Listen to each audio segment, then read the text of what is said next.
Yeah. So how things going with the shutdown, Craig? Is it faster? No, it is not. Oh, it's not fair? I was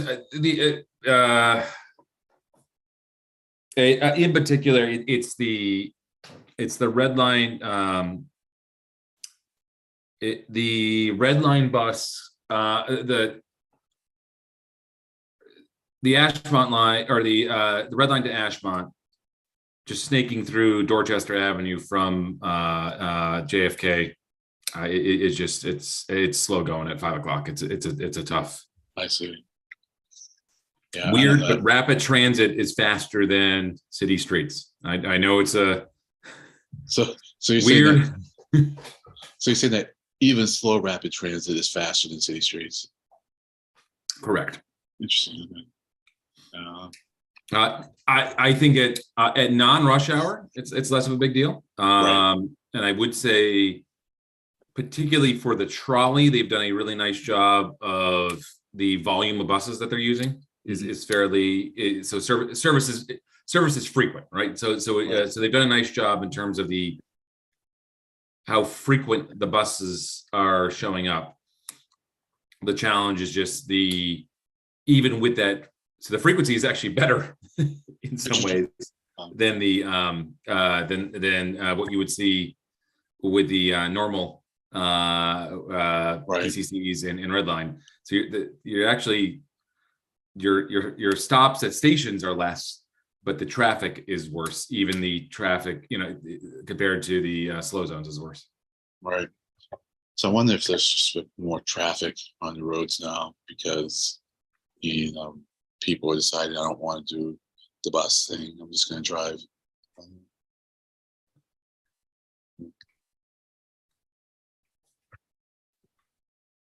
So I haven't talked to anyone to get more of a lowdown on what's going on with the Green Line, and I haven't actually even read a whole lot of news. So do we know who got fired?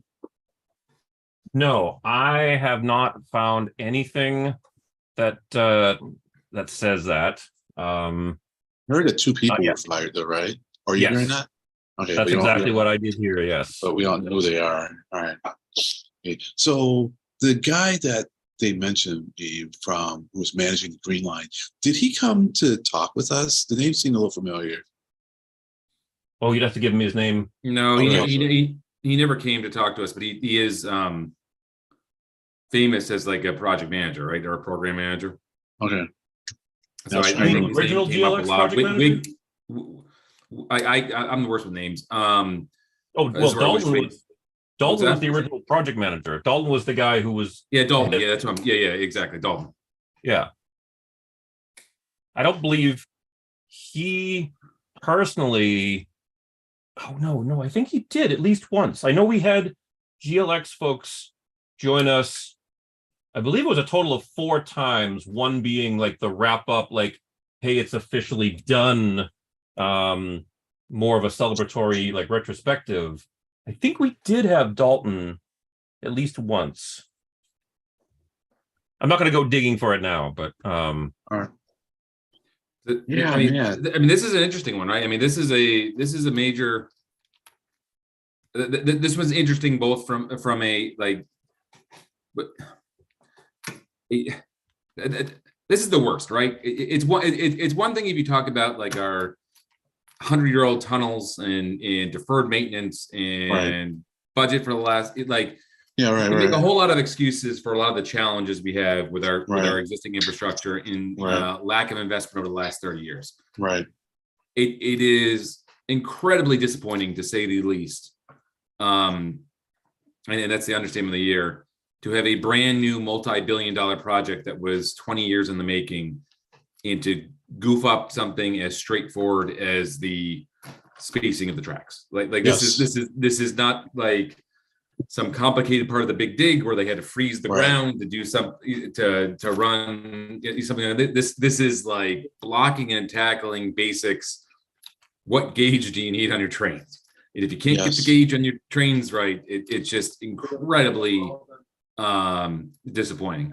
Yes. And then The second piece of it is because it's going to make it really difficult once again to ever want to do, like, I'm an advocate for all we're going to do from here on out is paint red. If I want to be pessimistic, all we're going to do for the next 20 years is paint bus lanes red, so that cars can double park in them. And we're not going to do anything ambitious anymore, because we'll have lost our will to do ambitious things. And we need to keep thinking and pushing for ambitious things, because they're going to take 10 years, 20 years to, with a growing city to come about. And I worry when things like this happen on a brand new project that was supposed to be the kind of crowning jewel. And so the interesting thing here now is, mistakes happen. The second question, and I'm sure this is, you both have the same, everybody has the same question, is who knew about it and who made the decision? Was it a conscious decision to hide it, or was it not a conscious decision to hide it? And was it Dalton? Was it the lower level people below Dalton as part of the project? Was it the vendor? Was it politicians who made the decision to go ahead with the ribbon cutting and look the other way on this issue? Yeah, I guess, yeah. I agree. Go ahead. I don't know. Speaking for myself, and this is my personal opinion, and as I was saying before, I don't have any information on the two people that have been reported as fired, but I'm going to say that it seems reasonable that something was deliberately or either deliberately brushed under the rug, or it was such an egregious mistake. I don't recall hearing about people being fired because of something like this in the past. So I think it was. Well, we haven't had anything like this. Deliberate. We haven't had anything like this, though, Stephanie. No, I know that we haven't had anything like this. I'm just wondering, what are you saying is even remotely in the same category as this, that would make your statement true? Well, I'm thinking even of the GLX, like within 6 months, the catenary, the overhead lines between Science Park and at least up to Leechmere had to be retensioned. And I remember seeing on the news that it was an installation mistake, like somebody didn't put up the overhead lines correctly. All right. I mean, that's sure, that's not as significant as the track gauge. Right. But I mean, I'm also finding, I just pulled up the latest news on it, and I'm reading that the error is 1/8 of an inch. 1/8 of an inch out of 4 foot 8.5. I mean, that's pretty small. And I just for the record, I heard and I've read a couple of statements that the speeds on the Green Line extension are back up to normal, because now everything is running at normal speed, even though the gauge is too tight, because it was not judged to be a safety thing. It's at this point, it's purely a maintenance and excessive wear issue, not a safety problem. Right. Right. I mean, still 1/8 is being called unacceptable, and 2 people lost their jobs over it. So, I mean, I'm taking it very seriously as well. No, I hear you. So, well, it is good that's not a safety issue. And that could maybe explain the rationale behind folks moving forward with it. I don't know. So we don't know when in the process it was discovered, and what the remedy would have been. Because I suspect the remedy would have been, well, we can't simply stop this from going on moving forward. We now have to, take care of the problem as we know it, and now that's just going to delay things and increase the cost. And that was probably something that they did not want to do. So And now the question is, where was that pressure not to do it coming from? And and Stefan, everything's relative. Yes. I appreciate the eighth of an inch not being a particularly large amount of space, but at the same time, when they built the St. Louis Arch in 1963, you don't really think about it, but you actually had to build 2 towers up to build the arch. So like you didn't just place the arch down; you actually had to build it up. And when they connected the 2 towers, they were off by a 64th of an inch. Yep. So, and I remember reading that the Hoosick Tunnel, which was finished in the 18 of an inch. 70s. I think you can. You should be able to get 2 train tracks next to each other, at the right spacing. Oh yeah, yeah. I mean, it was. I think it was an error in somebody's calculations, but it was seen as inconsequential. I mean, I'm not saying that it couldn't be done. I mean, of course, there's been 150 years of people building railroads at the correct gauge. right. So it does beg all kinds of questions. It's like, at what frequency were they checking for errors? And once again, when is it detected? And at that point, I just repeat everything that I said. And I'm not going to do that. So, or I would just repeat everything I just said. So yeah. Well, there will be an investigation, I'm sure. I look forward to reading the report.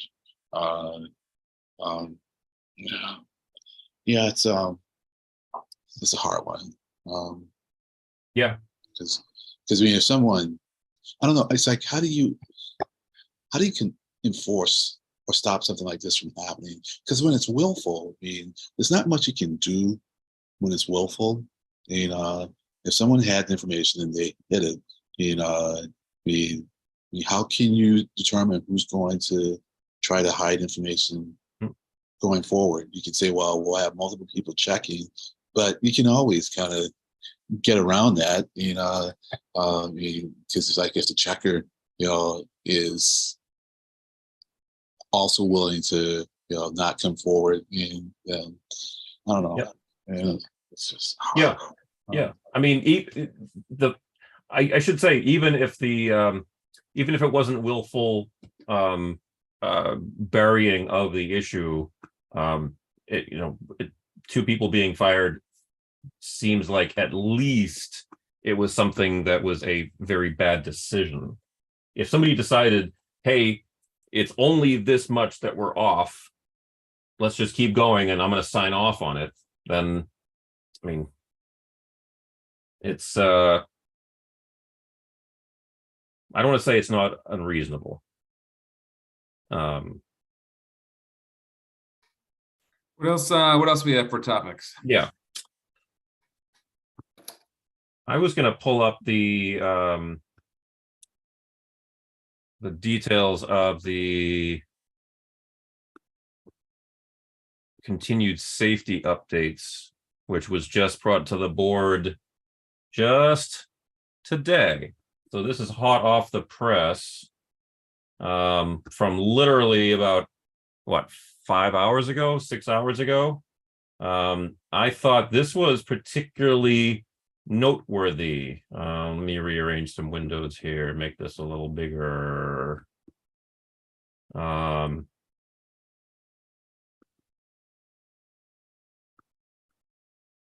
So this is a weird graph because it's not a time scale on the horizontal axis, but it's time scale in the color bars. But I mean, the number of issues is, if you read, red, orange, green, they are in fact smaller. I mean, the number of September issues, with only a couple of exceptions. I mean, fall from elevation had far more in September, and trip hazards inside had far more. Oh, and training deficiency. Yeah. But I mean, if you look at all of the areas where there have been improvements, I mean, even to the point where nothing reported for September for many of these topics, that's noteworthy, I think. I think this particular visualization is a little tough, but what do you gents think about this? Do you have any I don't know, do you disagree about how I'm reading this? Do you want me to make it a little bigger? I can. Yeah, but it's just for, oh, it's July through, but this is just, it's not a trend. It's just categories. Well, no, some of them are trends. I mean, if you look at, right of way issues are trending down. I mean, I believe that the September is smaller than the August. Oh, I see. Oh, the colors are that's why I was calling this out. Yeah, this graph needs a lot to be designed. Let me make it even a little bigger. Oh. Because the time scale is embedded in the color coding. Right. So I mean, this chart is so far from being what we would call accessible. I mean, if you're colorblind, you're not going to be able to really make much out of this. But yeah, so again, the point is green is the most recent month, and wherever there is less green than orange or we'll call it yellow or red, yellow or orange, I guess, that's a positive trend. I mean, so, personal protective equipment, it actually got worse in August, but then like almost gone. I mean, relatively speaking. And again, where there's no green at all showing up, that means no issues. There were no issues reported for insufficient warning devices or protection in either August or September. Yeah, but on the other hand, slip hazard outside and grade crossing and have only green, and that's true. And that's a good point. Fall from elevation, is mostly green. Right. And I trip was calling that hazard out inside. Before. It's mostly these green. two right here. Yep, that's a trend in the bad. Training deficiency is mostly green. The other thing I would say is that we're talking about relatively low counts here because of how many categories they did. Yeah. So like the slip hazard, sure, it's there, but is that one, maybe two? Like all it takes is one, and I don't think you can read a trend one way or another when you have right.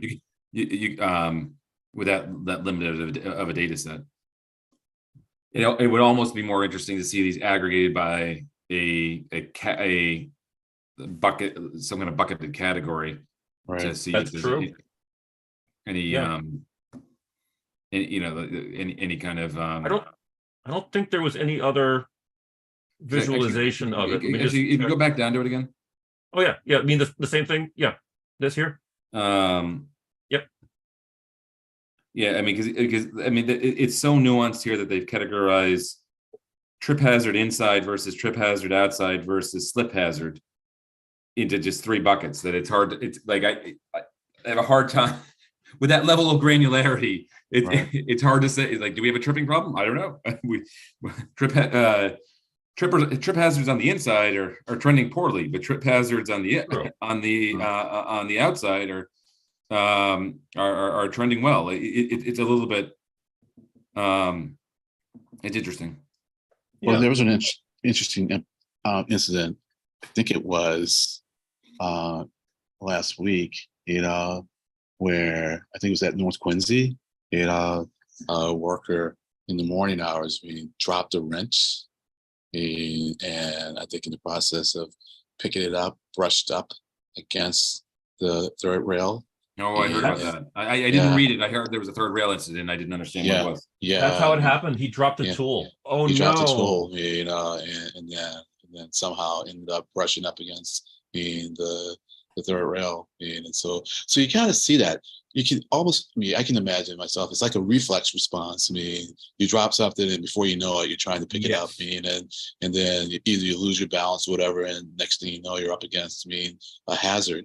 And so I think it was early enough, that trains had started running. So so you expect the rail to be activated by then, and probably, they may have activated things maybe even a little earlier just so that they could get the system up and going, because I think I recall, maybe not that recently, just there being a delay, maybe even having to do some busing because it was just late finishing up maintenance work or some work, and I think they try to avoid that. And I won't say at all costs, but that's high priority. So yeah, I thought. No, Go ahead, Greg. No, go ahead. I'm thinking back to when we last visited the OCC, which was, way before the pandemic. But either when we visited the Operation Control Center or when speaking to somebody who was authoritative on the subject, I believe we were told that the power department, or the ability to turn off the third rail, or turn off, in the case of Green Line and the above ground Blue Line, the overhead catenary, I believe we were told that it is a very quick thing that to be done lately. Like I thought we were told that even as of a couple of years ago, the OCC could just say, shut down this block now, and the power would be off in, like, maybe not less than a minute, but not many minutes at all. And what does it take to bring I'm it back wondering up? sorry? No, go ahead, finish your thought. No, I'm just wondering if that rapidity is newer than some of the track workers expect. In other words, if I'm just speculating, I'm just going to talk it out and just say, if 5 years ago, the process of de-energizing and re-energizing was a process that took a notable amount of time, I would hate to think that track workers got into a sense of complacency where they were like, okay, yeah, well, we've told them it's okay, we can turn the power back on. I know I've got a couple of minutes before it's actually live, and it's less time now. I mean, that could actually go towards training. I hate to speculate like that. I'm so good at doing it, but I'm sorry. That's kind of speculation.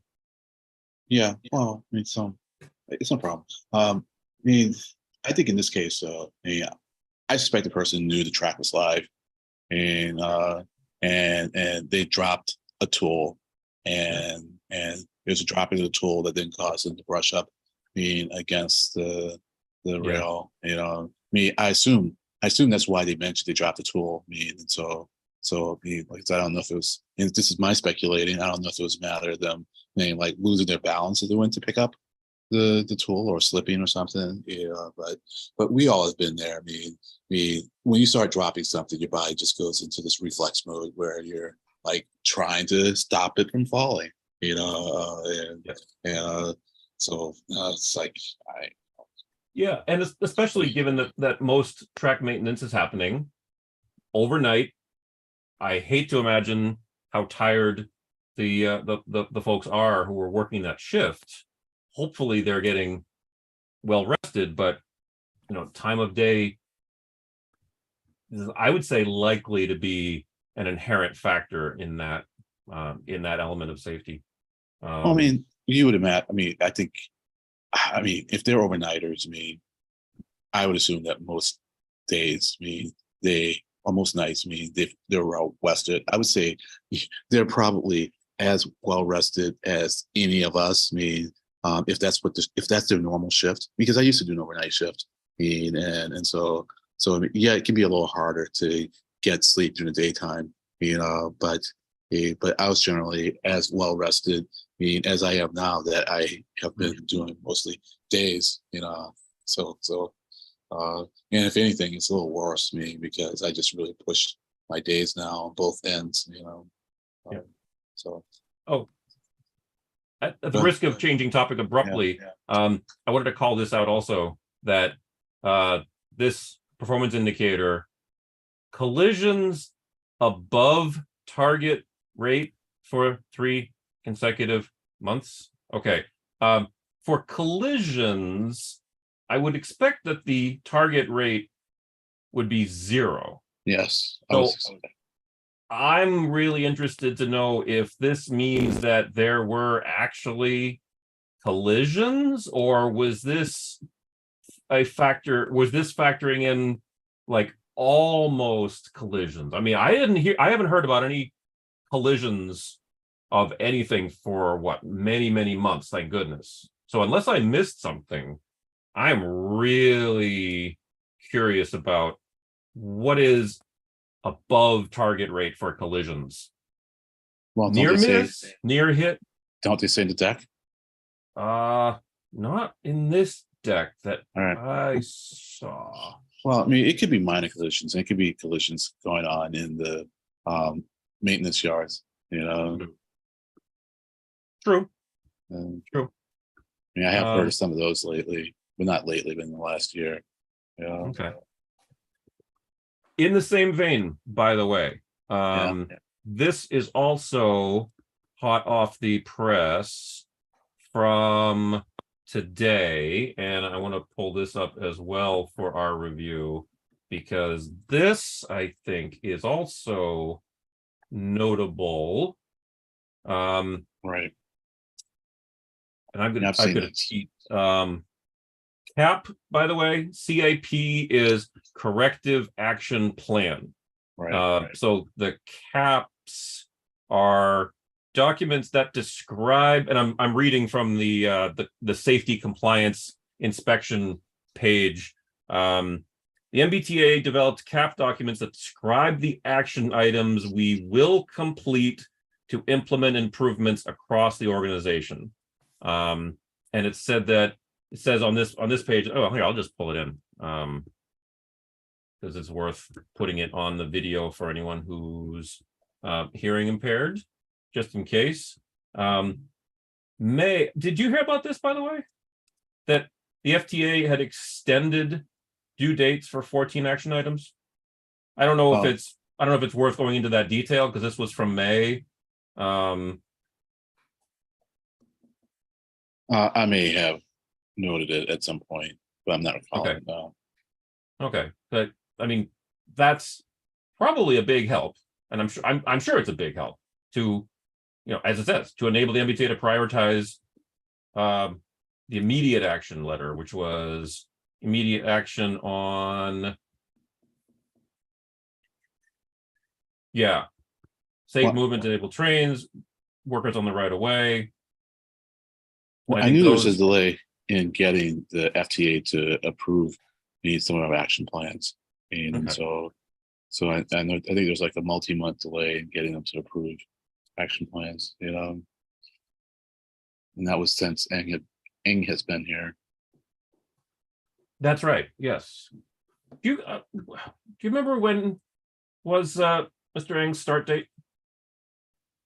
I know it was basically late winter, early spring, because Governor Healy was sworn in January. Right. That's not important right now. Okay. So anyway, the point being, for these. See, this tracker I like better than the other one, because the other one I know what you're supposed to do with the other one. Like the other one, it's like, yep, we got issues a whole bunch of areas. Some are up, some are down. Yeah.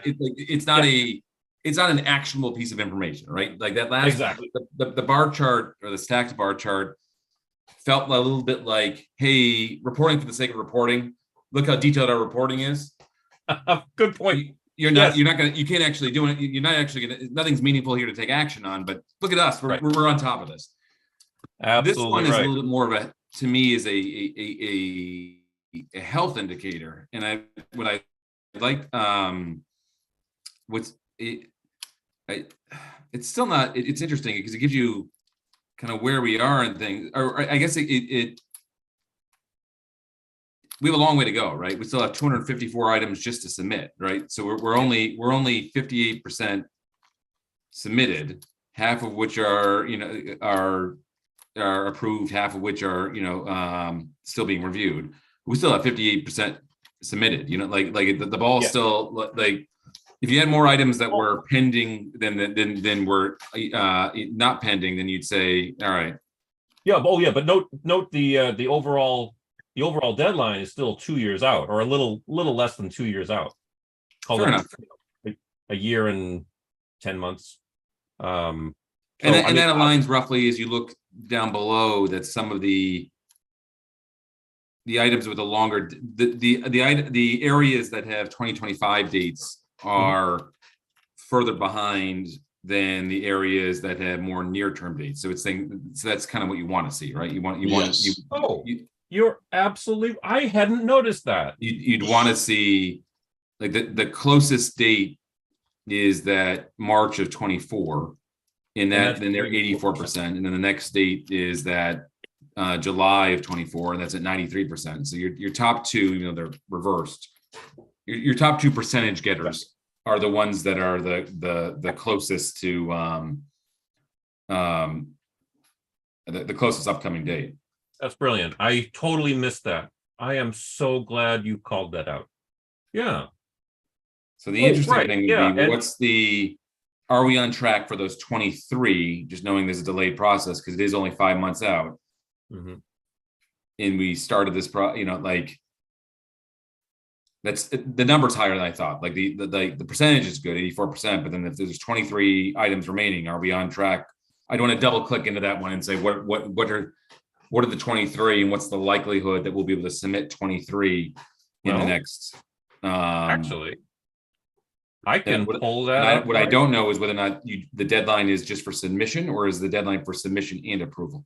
I can actually pull that up because there is an individual page on the main site for safety projects. So tell me where you might like me to take this. Here, let me just grab the link. What was that one that was what was the one that's got the earliest date? It was something to do with vehicles. The earliest date, I think, is vehicle securement. Yeah, vehicle securement. Yeah, I just pulled that up here. So let's actually dig into that. Safety management, the special directive. It's probably below that, right? Because there's the plan. Yeah. Well, I'm obviously not going to pull that. Wow, that's not that big. Let me just pull this up really quick. If it's not that big, that's too big to summarize here. Okay. So let's just look at, so here's our 83%. Just scroll down to see, is there anything below the bar? Is there anything below the? Here we go. Yeah, so you got to go through all the. Cap. Yeah. Written procedures, moving vehicles, training to safely move rail vehicles. Program to ensure personnel consistently follow. Okay, I'll stop reading out loud, sorry. The implements the scary one a little bit, like the implement a training program. How so? Just for me, it takes time, right? Like you got to schedule a train. Like it's not like just like the plan. Like when I see something like establish a plan, like all right, someone just needs to sign off on a Word document and flip it over. Implementing a training program, I would imagine for your submission, you'd have to have some kind of evidence of the training. Saying, okay, we held a training for on this date, and we did a second training for people who are off on Tuesdays on this date, and then we had. So just thinking about that ticking clock of 5 months away, and knowing we're coming into November, December, where you're unlikely to do a big training program rollout in the middle of December. You're getting a little tight. Yeah, absolutely right. I mean, I guess the key thing there is, what's the definition of implements?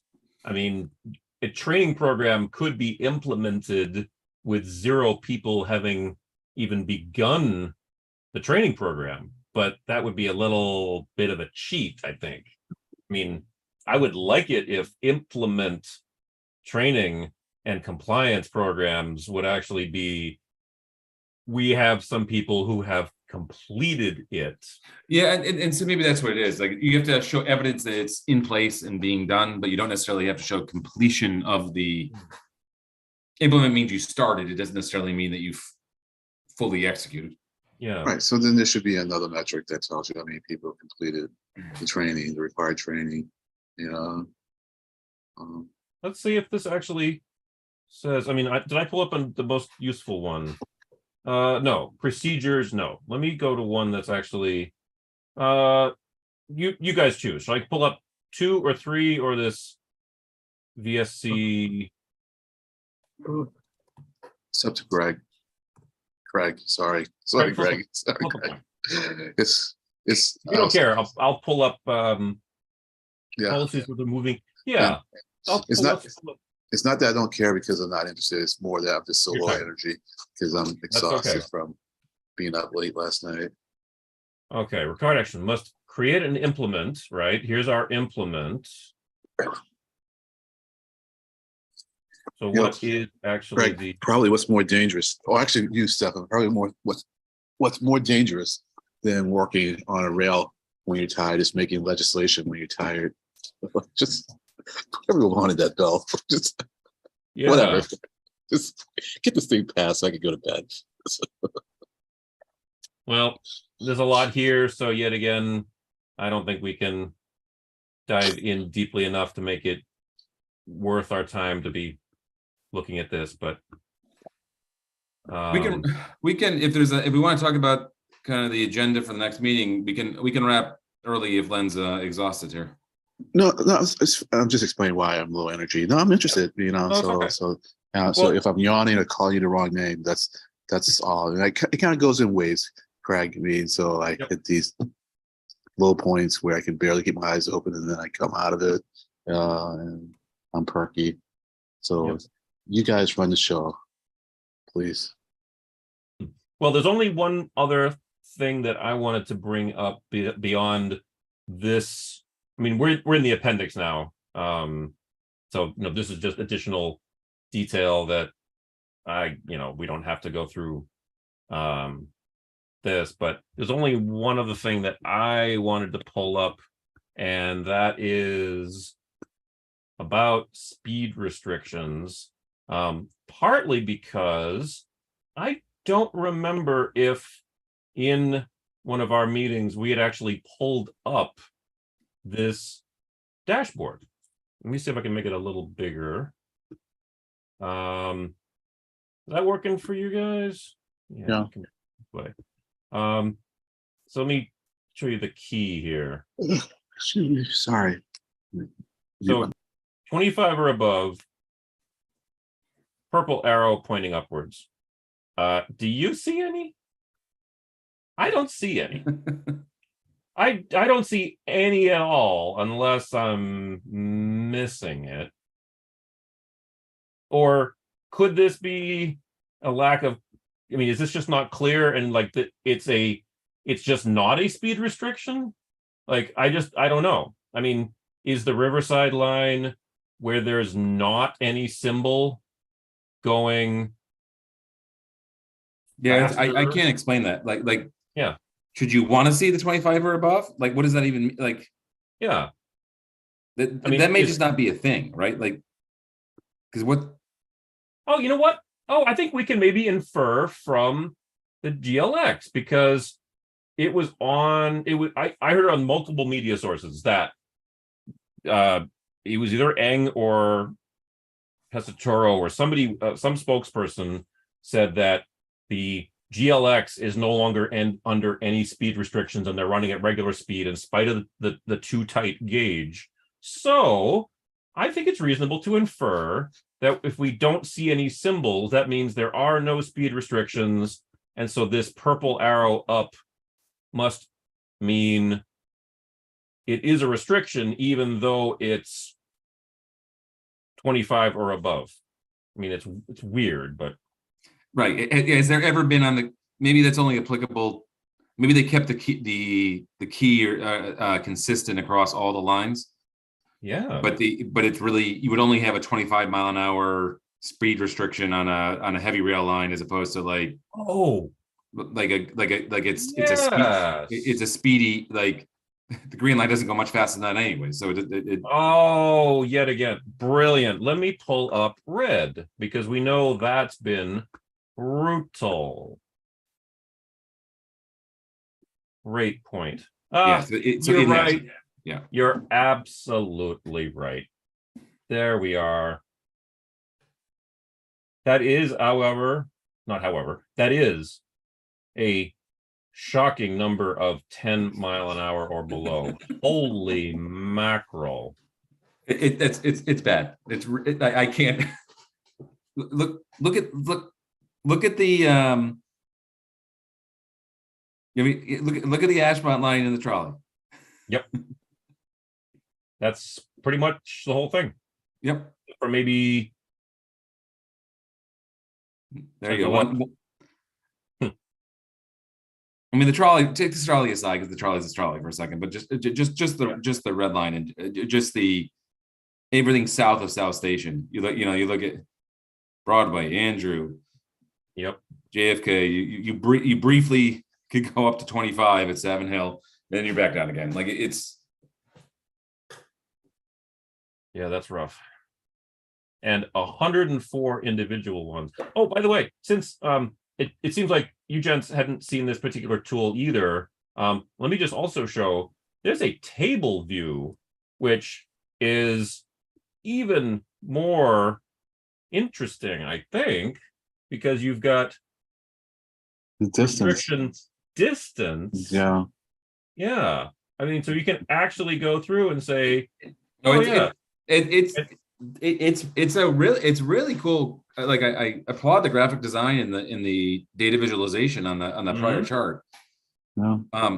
I think the restriction distance is a little bit of at some point, if you have enough restrictions, even if they're all for like 10 feet, you can't get the train back up to speed, right? Like then you go 10 feet and then you're clear for 100 feet and then you get another 10 footer. It doesn't matter, right? Like 104 restrictions. Well, because the red line is all not positive train control, what's it called? ATO, right? Automatic train operation. Yeah, I believe it's ATO is the right acronym. The red line's all ATO except for stations, as we were told in the past. So I would imagine that these individual restrictions are basically the size of a signal block. And I've experienced, going back to pre-pandemic, I can remember getting on a red line train and you pass a certain point, suddenly you begin speeding up and you get to another point and you start slowing down again. And that's, the minimum size is that like a signal block. Yeah. I mean, I don't think signal blocks are all uniformly spaced because it has to do with like safety around curves and approaching switches and stuff. But right, but the point being, if the restriction distance is, I think my point's still valid, right? At some point, if you have 104 restricted, I mean, how long's the line? Good point. Well, I'd say 3 times 14 miles because we've got 30% restriction. Yeah, there you go. Yeah. And that would make sense, right? So it's give or take 10 miles north and south of the city. Although, I don't know. Times 2 because you're doing right, that's, I was just going to say there. Yeah, I think the actual it's got to be more than. No, I'll pull up the blue book if I can't sleep tonight. Well, anyway, kudos to, as you were just saying, kudos to whoever developed this. And I guess it's nice to see that some of these are only 2 to 3 months, but ones that are speed restrictions for 6 months to a year, going 10 miles an hour. So interestingly, I remember being told that on the red line, when the current shutdown was going to be primarily only tamping, but then the news is saying that they are replacing ties. So is working on tamping also replacing ties? I mean, so are both statements true? It I imagine if you replace ties, you're going to do tamping, but can you correct. do tamping without replacing ties? No, you can do tamping without replacing ties. If the ties are in good shape, a tamper can come along, because a tamper is really just the aligning device. A tamper is, well, it's partly to solidify the rock ballast underneath, but also to do the alignment. I won't take the time now, but a large scale tamper actually has an extended boom section that can go out 30, 40, or even 50 feet in front of it. And there's typically optical sensors on the front of this big extended boom that are read by the computer system on the tamper. And it's all programmed so that the tamper actually knows in advance, on this stretch of track, it's supposed to be the curve is supposed to be this percent, and in order to go with certain speed, the tracks have to be canted in a certain direction, and the machine just does it all automatically. It looks at where the front end of the where the sensors are, and it says, okay, well, I know that in order to get this curvature, I've got to go forward this little bit and adjust this, and then go forward a little bit. And if you've never seen a tamper, a large scale tamper in action, it is a technological marvel. Okay. It's almost hands off, as I understand it. Like the operator, when it gets going, is primarily just there to guide the tamping heads around anything that's sensitive, like any cables going underneath or around switches. But for like mainline sections, it just goes. So, as long as it's all pre-programmed. Yeah. And it has to be pre-programmed at the right distance, right? So to make sure that the rails are, would it control how far apart the rails are? Oh, yeah. It does. Interesting. But I believe that the GLX tracks that are too narrow, have the gauge too small, were all pre-assembled track panels. In other words, the ties were all laid down not where they would ultimately live, but they were laid down somewhere else, and the rails were spiked in place. And then these big sections are basically put on the back of a truck. Interesting. So they had it was probably even easier for them to make sure that the spacing was correct. I don't know enough to answer that part. Because actually, if they're pre-assembled, then they're pre-assembled with a distance between them. So now, so if anything, you would expect that maybe the weakness would be joining them together, longitudinally, not. But yeah. So now they had even more possibilities and more opportunities to make sure that width was correct. Could be. So yeah. Yeah. Let me see if I can find something very quickly. Are you looking for a picture of the tamper? No, I'm looking for a picture of track panels, because they can be made in great quantities. Right. Well, so let's here we go. About... I'll just show you this very, very quickly. Just for sake of, just so you know. Yeah, so track panels are often produced in large numbers and then just stacked along the side, so that when the time comes for the track installation, you get basically just a piece of heavy equipment that's just, well, I should say two. It's almost always done with one on each end, just lifts it up, puts it down, and then the people will assemble the ends. Well, that's even less interesting to see than I thought it would be, but I appreciate you showing me anyways. So it's about what I imagined, but less so, And of course, there's also there's variations where you can have track panels that are like very, very long and okay. Uh-huh. Oh Yep. yeah. Like, Yep. Oh, yeah. Yeah. yep. So Uh, the manufacturing of it being done incorrectly, I'm going to say is almost certainly to have happened well away from the actual site. yeah. Where they Which were once installed. again makes it, I think, easier to make sure. It makes it easier to do the quality control. True. And so the question now is, um, if that quality control wasn't done, why wasn't it done? Then when was it done? Yeah. It's like it probably, yeah, there's so many questions here, and there just has to be some investigation to get to the bottom of this. Yeah. Yep. I am glad to see though in the I think I just closed the wrong it's not important right now, but in the article that I had up before, which was from NBC or WBZ, I believe there was a quote saying that the MBTA is expecting to not be paying for it. I mean, obviously, there's going to be an impact on service to make those repairs, but it sounded like the fingers were pointing at the contractor to make remedy. Yeah, well, that would be nice. Yeah.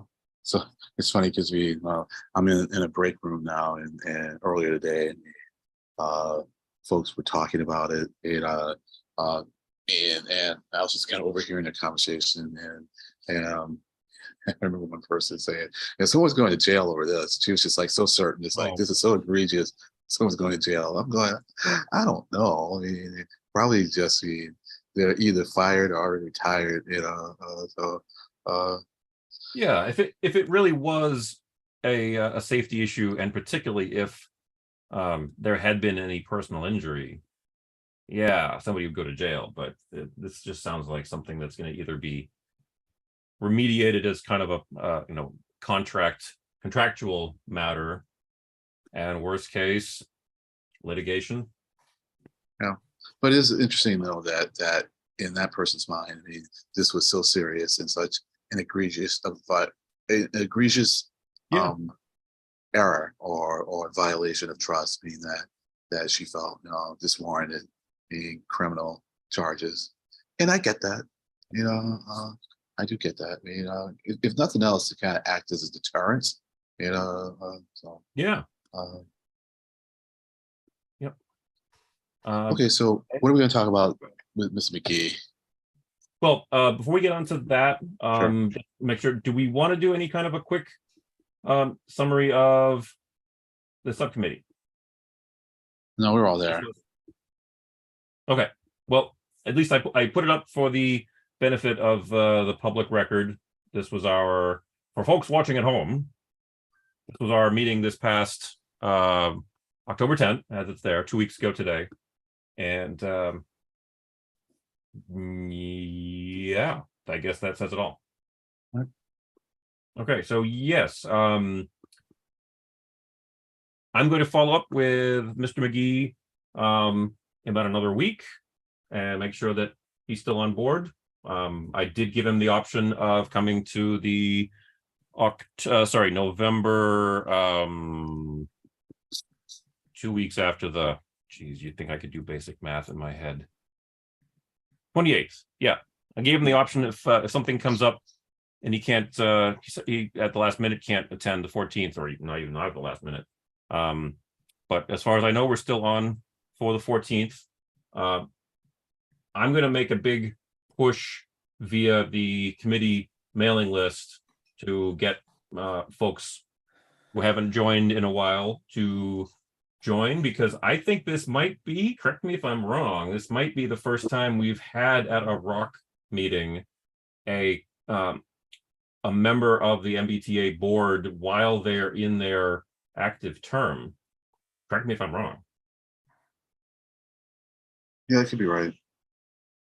I mean, it used to be that we would have the Secretary of Transportation visit us, a couple of times a year, you know, Yes. and that was with the old board. And I think the Secretary of Transportation Monica joined us, right, when she was part of the board? Well, that was FMCB. Yeah. I thought the B standed for board. But it was not the board of Yeah, directors. you're right. We shouldn't draw such a fine. It's different. Yeah. It's different than the board of directors, though. You know. It's Yeah. just, If you want to, yes, Yeah, we shouldn't they have different split names. hairs about that. Yeah, you're right. Yeah, we did have some members of the FMCB join us. I think it was more than just Monica. That's just Monica. Just Monica? Okay. Yeah. Well, thank you again, Monica. So I may ask so once we get confirmation that McGee's coming, I may ask Garberly if he wants to join us. Yeah. Please. Yeah. So yeah.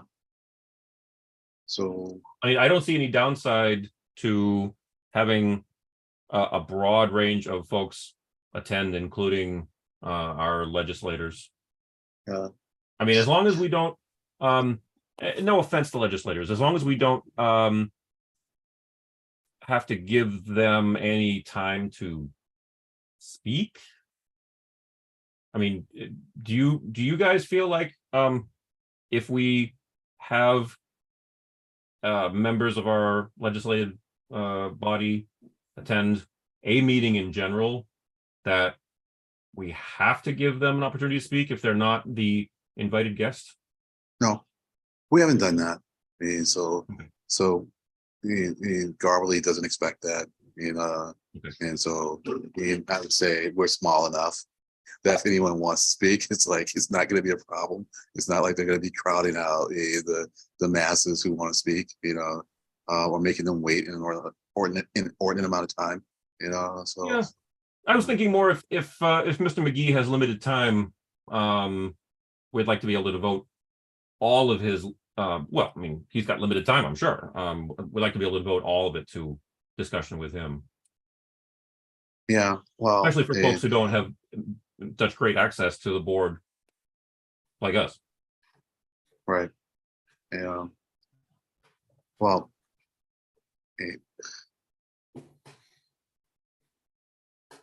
I don't see this being a problem, Stefan, but if you want to figure out how you would handle the various scenarios that could come up, you'll be the chair, so you run the scenarios through your mind, and then you'll be able to pick the solution for the appropriate scenario and execute it. Now just sit back and listen and watch. How's that? I'm not expecting any issues to pop up. Okay. And I would be extremely happy to have Representative Garberly join us. Yeah, cool. And I'm thinking that if you want to ask your state senator's chief of staff or whoever the communications guy, he wants to come by, that could be good, because there will be news. We're almost guaranteed between now and then. And so we can just kind of tap them and go what are you thinking? What do you see as possible solutions? I heard one guy, I shouldn't be surprised. I think he's from the Pioneer Institute. Was well, we have to just scrap the T and come up with another entity. And I'm you can scrap the T, but whoever's working for the T is going to be working for that new entity. And so the people are the issue here, and so we need to figure out how it is to help them work better. Now, if his other issue was that the T needs to come under different management, that's a whole different thing. And I've heard people say, well, MassDOT should just run the T. And that's an interesting thought.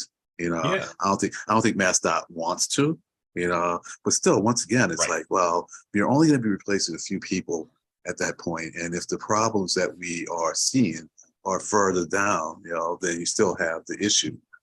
How do you discern these problems? Meaning you have the track with issue, and either it's not detected soon enough, or it's detected and it's not reported. It's just not clear to me how do you solve that. But you know what? Right. McGee might have some ideas. Garbly might have some ideas, you know. I mean, other than folks who are directly MBTA and MassDOT staff, I can't think of anyone else who's been involved with Massachusetts Boston area transit as long as Tom McGee, who's still involved directly. I mean, Yeah, I could be forgetting somebody, but nobody comes to mind. You know, yeah. who's, We like I certainly said, ask. Go ahead. I'm who's sorry, I not interrupted you. MBTA or MassDOT. Yeah, I mean, Yeah. as far as who's been in it, especially. And, Go ahead. no, you go ahead. I was silly to say, especially as the very long-term co-chair of the Joint Transportation Committee. Talk about Strauss. No, I mean McGee. Oh, McGee. Okay, all right. Yeah, McGee was the co-chair of the Transportation Committee Right. for a long time. How long? I'll have to look it up. Oh, don't worry. It was just a question I was mildly interested in, you know. So, and by the time you find the answer, I probably will move on in my thought. Could ask, and Garbly is actually part of the MBTA. Yep. What's the word for it? Caucus. And so could find out from him, what's going on with that. As I said, I kind of moved on, but hey, go ahead and give it to me since it'll make you feel good, you know. Well, I mean, I just happened to pull it up. It was only took a couple of clicks. Sure. Tom McGee, senator, served 2001 to 2018, joined the Transportation Committee in 2003, and was Senate chair since 2010. So I guess, okay, 8 years. 8 years as the Senate chair of transportation, but on it since from 03 to 18. All right. There you go. All right. So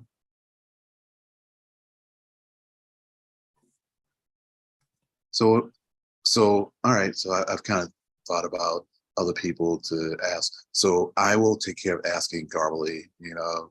Yeah. I'll leave it to you, Stefan, if you want to ask the current Senate chair's communications director. I'll just give him a heads up. I mean, I'll just say, hey, we're scheduled to have Tom McGee at the meeting, and Right. I'll let him take it from there. Yeah, I'll also let Brian Kane and Amira Patterson know. So please, they may want to pop by, you know. Yep. Right. So Yeah, it'd be nice to see Amira again. Yeah. It's a shame that she hasn't been this more regularly. But that's not a complaint. And that meeting's in that's a subcommittee in 3 weeks. Yeah, 2 Yes. weeks, right? I mean, so the second, whatever it is, so it's going to be the second Tuesday in November. Correct. So it's going to be the 14th. Yep. You're right, Stefan. Craig. I guess it is 3 weeks, right? It is 3 weeks. Yes, thank you. Yes, November 14th, 3 weeks. Thank you. And it's going to be the only meeting that month, Craig. Just like in December. Oh, is it? So just having one meeting, in both months. Are you? Oh, really? Yeah, we discussed that. Oh, I forgot. Usually we do the second and the fourth, Right. and we had planned originally to do our two meetings like the first and the third Tuesdays to shift up because of the holidays. But now because we're doing the joint meeting on the second, we decided that we're just going to have one meeting in November and one meeting in December. At least we discussed that. You had discussed, you had expressed some reservation about that. So I guess we can confirm, but right now we're set for the second Tuesday in November. And unless you really want to do a meeting on the third Tuesday, which would be the 20th. Let's say this: if Mr. McGee is unable to join us on November 14, I had extended to him the option of the 28th, which is after Thanksgiving. That's the final Tuesday in November. Right. Okay. And I admit, Yeah, I completely forgot that we had talked about that. Well, that's fine. That's fine. So if he can do the 28th, then we'll be flexible and we'll do the 28th. But for Yeah. December, let's just plan on doing one meeting. I mean, so if he can make the 14th, then that'll be our only meeting in November. You know, That- and That sounds very good. Yeah, yeah, because sure. the fourth Tuesday in December would be the day after Christmas, the 26th. And the week before that would probably be, people will probably start cutting out for the holiday anyway. Yeah, let's just do one. You know, and so since we're doing joint meetings and we have limited attendance. And Pardon me, so, 30 seconds, just 30 seconds.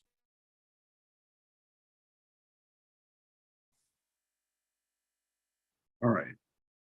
So, any things that you want to talk with them, Mickey, about, Greg? No, I think I'm good.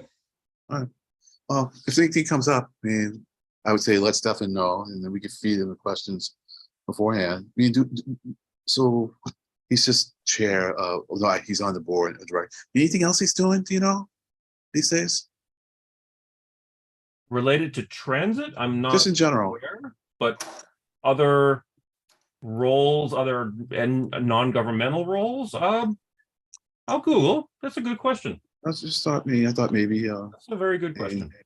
I was like hanging out with you and your buddies in Len, you know. Not maybe- as not as such. I mean, he's very active in the Lynn community. I mean, I was able to ask him to join us next month because I ran into him in person at Right. an event involving the Lynn ferry service between Right, Boston and Lynn. right.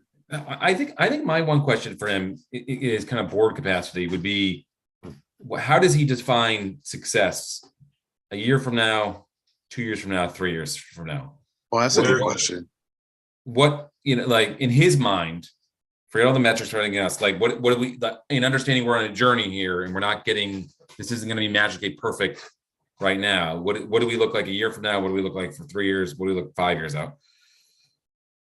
So I could tell you what success for me would be. And success for me would be if we have improved service on the entire system, you know, so that it is maybe within 10% of the service levels that we had at the beginning of the pandemic or pre-pandemic, regardless of the ridership, you know, and then, so that's the first step. And then the second step is then to see what we can do to bring the ridership back. I mean, but we're going to have to bring the service back before the riders come back. We can't say that we're going to bring the service back when the riders come back. It's not going to work that way. I mean, in fact, people need a reliable source of transit. Yeah, to be able, because otherwise they take it once when it's unreliable and you poison it. And not only reliable, it has to be frequent enough too. Frequent, yes, 100%. Yeah, I mean, you just that's a better word. Frequent's a better, reliable and frequent. Yep. So I think I agree with you. I think that's the answer I kind of want to hear is ultimately mission one here is getting reliable, frequent service back in place. Right. It includes both dropping speed restrictions and avoiding any of the, cleaning up any green line issues or any of these other things that are lingering, and getting more trips out every day. Yeah. Yeah. Go ahead. I'm sorry. Oh no, go ahead. I was going to. No, I interrupted you. Go ahead. I was going to say, and then my 3 years out, we had all the red line and orange line cars are delivered. They're in service and working well. We have it's and then the 5 years more thinking, maybe the next big project has started. Maybe we actually have something that's meaningful to talk about with in terms of whether it's the red line blue line connector started or something else kind of long term is whatever it happens to be is kind of we're talking about the type 10s, something kind of that's the third leg. So it's almost the next 3 years are really about finishing what we started. This year's about, the next year is about getting us back to where we were. The next couple of years is in finishing what we started in terms of the longer term things like the red line or orange line cars, and then ultimately, then you can start some new stuff. But really, it's nothing new and fancy in the next couple of years. It's just getting us where we need to be on the legacy, back to where we were, and then finishing on some of the promises we had. Yep. And I'll mention the blue line, the red blue connector public meeting that happened last week. Actually, there was 2 of them last week, one in Boston, one in East Boston. I believe was talking about like a 2030 timeframe. But that's looking, for what it's worth, that's looking like that'll be the next expansion project out of anything that's out of everything that's on the table. It's looking like the red blue connector is the next one that's going to actually happen, and that, 7, 8, 9 years off. I think that's reasonable. And my understanding that that's going to be pretty much a walkway from Charles MGH to Bowdoin. No, oh no. It's going to be tunnel from Government Center to Bowdoin using the existing right of way. Basically, get rid of Bowdoin because there's just no way to make it ADA compliant in a reasonable, with a reasonable expenditure. Tunnel all the way to Charles. You'll be able to step off the blue line, get to the end of the platform, escalator up. You'll be at street level, and then the existing escalator up to the red line. So you've seen drawings for this? Oh yeah. Okay, fine. I believe you. I don't need to see now. I do need to step away here, but the only other one I'd add to it would be would I like West Station, what does that look like? Do we have is there a new bus terminal there, or not bus terminal, but do we have another?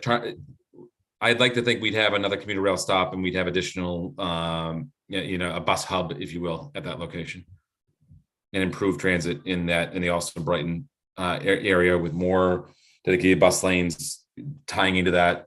I feel like that area, there's an opportunity there with that. Enforce dedicated bus lanes, right, Craig? It's the only way to do it. Otherwise, it's just red paint that makes you feel good. Look, we made a bus lane. All right, we'll talk to you all. On that note, have a good night, gents. We'll see you in 3 weeks. Yeah. All right, take care. All right. Just because I have it handy for the benefit of anybody else who's watching, I'm just going to pull up the. Going to put it on the screen, and you can just take a quick glance at it. That's the current idea. Yeah. Underground tunnel all the way to underground platform. Elevator up. I didn't remember. I'd forgotten there was going to be like a mezzanine lobby underground, but yeah. And so basically everything to the left is existing. Mm-hmm. But there you go. I just wanted to put that up since you hadn't seen it before. I don't know. Well, what happens generally, Stefan, is that except for the person who is like digging up the information when the question comes up, the conversation generally moves on. Yeah. And so then this kind of yanks the conversation back to a point where people kind of like moves on. So that's why sometimes it's like when it happens, I'm like, unless we're just going to all stop and wait for information, then it kind of it's a little jarring. Nope, sorry. But it's not for you because you're looking it all up. So you're kind of staying in that time frame. For the rest of us are kind of like moving on. That's fine. Okay. We can say goodnight. All right, take care. Good night. Thank you again. Good night, all.